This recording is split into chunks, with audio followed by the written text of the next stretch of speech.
au niveau du coût d'acquisition certes, mais aussi au niveau du coût des loyers qui y sont générés. Sur un immeuble à 500 000 €, on peut facilement générer 50-60 000 € à l'année de loyer.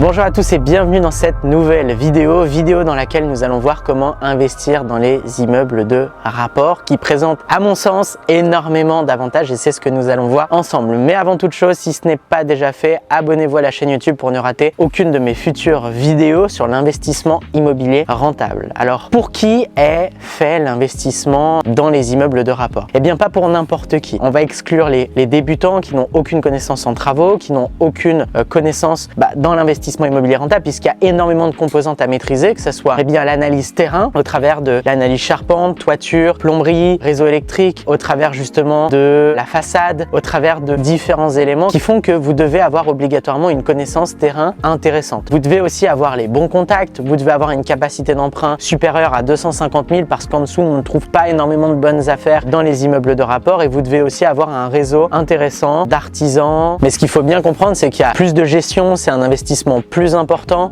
ça demande du coup plus d'expertise. Mais qui dit plus d'expertise et plus de gestion dit aussi plus de rentabilité, plus de prise de valeur, plus de patrimoine plus rapidement. C'est des avantages qui sont contrebalancés par des avantages qui sont vraiment très importants qui font que pour moi aujourd'hui l'immeuble de rapport, le type d'exploitation, le type de bien que je privilégie pour pouvoir augmenter mon patrimoine rapidement. Puisqu'une opération c'est peut-être 5-10 appartements mais c'est un passage notaire, c'est un financement et donc c'est une fois les étapes et non 5 appartements, 5 passages notaires, 5 financements, ce qui serait beaucoup plus long, beaucoup plus chronophage et beaucoup plus preneur en énergie. Alors il y a deux types de projets dans les immeubles de rapport. Il y a les immeubles de rapport qui sont déjà loués, il y a les immeubles de rapport qui sont dits libres. Donc les immeubles de rapport déjà loués vont probablement avoir des appartements qui sont à rafraîchir mais ils sont déjà loués. Donc pourquoi pas, c'est très bien, c'est qu'on a un prévisionnel du coup sur la rentabilité du bien dans le futur en prenant en compte les loyers du passé. On a une idée de la vacance locative, enfin, voilà, on se fait une idée très claire et très rapidement de ce que l'on va pouvoir générer en termes de loyer et en termes de cash flow net. Mais ce que je vous invite à faire, voilà, c'est à laisser ces appartements loués et dès qu'un locataire part, financer les rénovations avec les locataires actuels et réinvestir votre cash flow dans le rafraîchissement de cet appartement pour ensuite le remettre à la location plus cher, tout simplement. Pour un immeuble libre, on va avoir assez souvent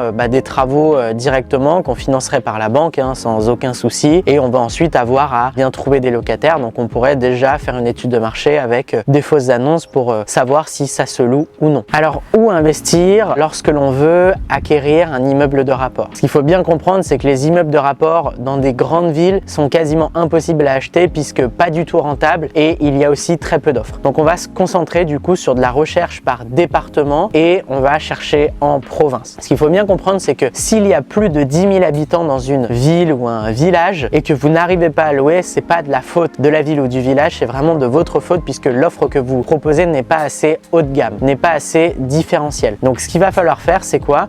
C'est justement proposer un bien de qualité et proposer quelque chose de différent de ce qui se fait sur le marché en province. C'est vraiment pas compliqué. Quand on voit ce qui se fait avec les kitchenettes horribles de 1 mètre de large, un mini évier, alors qu'on peut faire des cuisines pour 800 à 1500 € magnifiques dans ce type d'appartement qui créerait un énorme coup de cœur chez vos locataires et ferait exploser le nombre de demandes de location que vous aurez. Donc on cherche dans la province, on cherche du coup par département et dès qu'on trouve un bien qui semble rentable, on fait une analyse, on voit le nombre d'habitants, on voit s'il y a des pôles d'attractivité professionnelle, s'il y a une gare à proximité, s'il y a de la demande avec une fausse annonce par exemple, si d'un point de vue démographique on est en hausse, en baisse ou en stagnation, on va creuser à ce moment-là et on voit aussi si le bien est libre ou s'il est déjà entièrement loué. Au niveau de l'étape du financement, il faut bien comprendre que le poste de dépenses travaux est vraiment super important et souvent très important dans les immeubles en termes de valeur puisque les travaux peuvent représenter certaines fois 50-60% du coût global de l'opération. On vient de sortir un projet client il y a de cela quelques semaines là, c'est un projet à 520 000 € sur lequel on a 240 000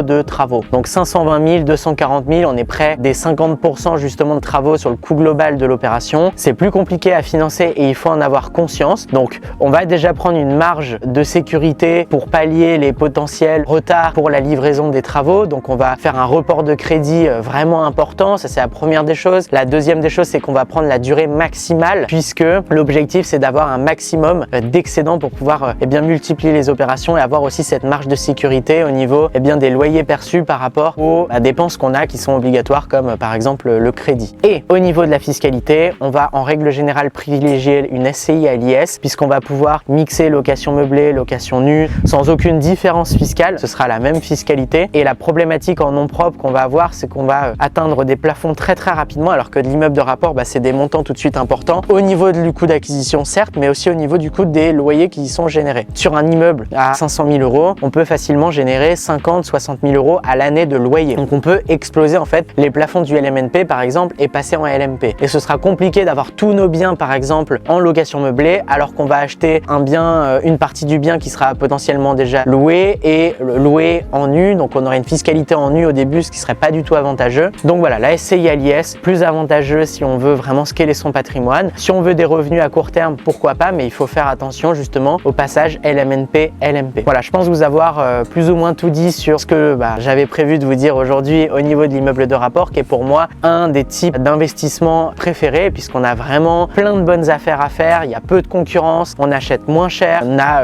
une économie d'échelle qui est assez importante et on a surtout beaucoup de loyers générés sur une opération et beaucoup de patrimoine généré sur une opération. On a beaucoup de travaux, donc beaucoup de déficit foncier. On a un mix d'exploitation avec des grandes surfaces, des petites surfaces, du nu, du meublé. Donc on a une répartition des risques qui est vraiment intéressante et une centralisation de la gestion au même endroit. Donc si vous souhaitez savoir comment mettre en place un immeuble de rapport rentable au travers des 9 étapes qui vont vous permettre de vous créer une retraite anticipée avec l'immobilier, eh bien je vous invite à vous inscrire à la formation offerte disponible dans la description. Vous cliquez sur le lien, vous mettez votre prénom, votre email, vous confirmez votre inscription et on vous envoie ça directement. Aussi, si ce n'est pas déjà fait, abonnez-vous à la chaîne YouTube pour ne rater aucune de mes futures vidéos et mettez-moi un like pour soutenir la chaîne si vous avez apprécié le contenu que je viens de vous partager. Et si vous souhaitez aller plus loin, vous faire accompagner par une équipe d'experts et passer à l'action rapidement en mettant en place votre première opération dans les 90 prochains jours, vous avez une situation stable et de l'épargne, et bien vous avez la possibilité de réserver un appel avec un de nos conseillers en investissement pour qu'on puisse analyser votre situation et voir dans quelle mesure nous pouvons vous accompagner. Voilà, je vous dis à très vite pour une prochaine vidéo. C'était Baptiste. Ciao, ciao.